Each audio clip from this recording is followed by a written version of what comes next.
What is up, guys, and welcome back to Bottled and Bond. I'm Ozzy, and today we are headed over to Kentucky. We're going to try a bottle that I did not know anything about. And when we were down in Indiana, Joey took me to a good friend of his, almost like a second father from what he stated. And we shared some spirits. I just want to say, Mark, thank you. I really appreciate you bringing me to your home and showing me around. And I mean, it was an honor. You have a beautiful home, beautiful family, and my God, you have some whiskey, man. You have so much whiskey. I mean, I've seen others that have more, but it's just amazing. Your home and your basement and the whole experience it was awesome. It was amazing, to say the least. And definitely, if I'm ever in the area again, I'm definitely gonna hit you up one more time. At least one more time. Maybe bring you a gift or two. But you do have some pretty unique stuff in there, so I don't think I can impress you. But anyway, Joey, thanks for the experience again. We were down there and man, he had me try this bottle called Green River that I knew nothing about. It was the first sip that we had of the night. Let me tell you something. That stuff was good. So today on Bottled and Bond, we're gonna review that same spirit. Bam! So this is Green River.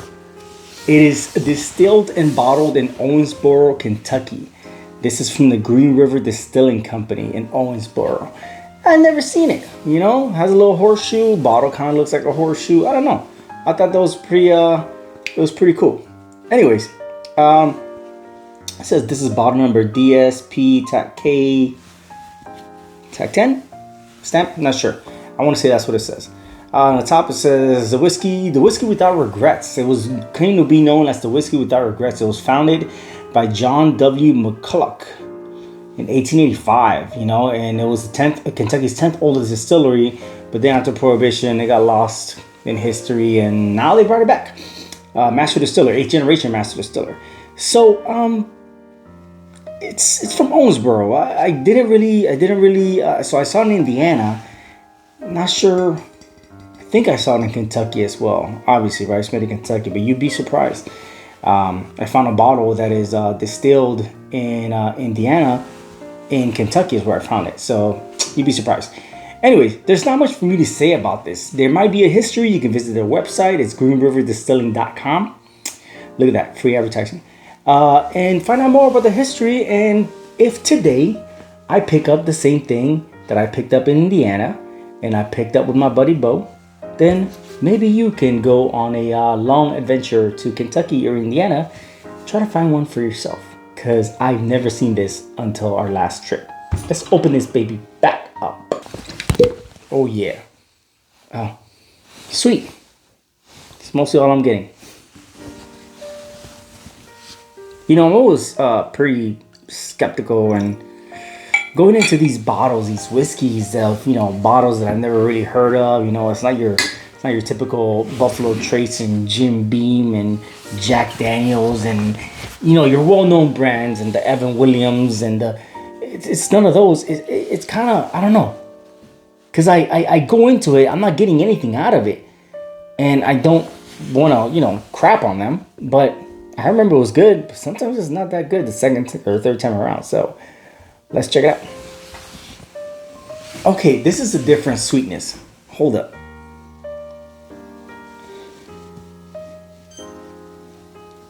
It is oaky, but the sweetness derives mostly from more like a honey, sugar, powdered sugar. Reminds me of like a creme brulee. Interesting. It's no, so here's what I'm trying to explain. No chocolate, no toffee, no caramel. A little on the cinnamon.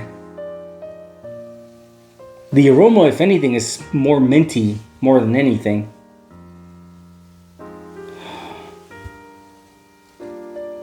But it still has a little bit of that honey, powdered sugar. Man, it's sweet.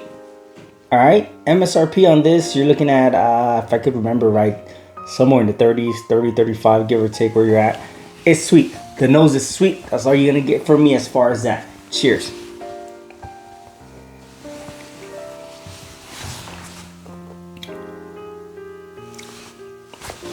Different.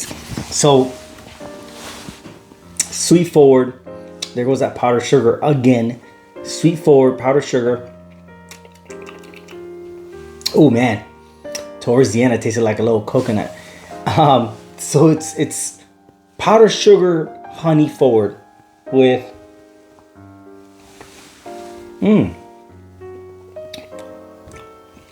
This is probably why I enjoy this so much. It's easy to sip on. Forget the ice cube. Forget anything like that. But it has a different flavor, man. That powdered sugar does turn into some kind of a pastry-like sweetness.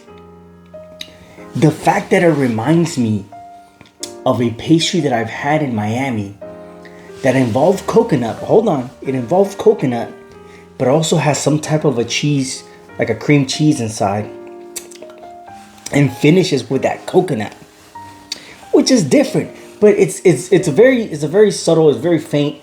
But if you can pick it up, man, it's amazing. And I feel like that coconut vibe is what allows you to sip on this ever so easily.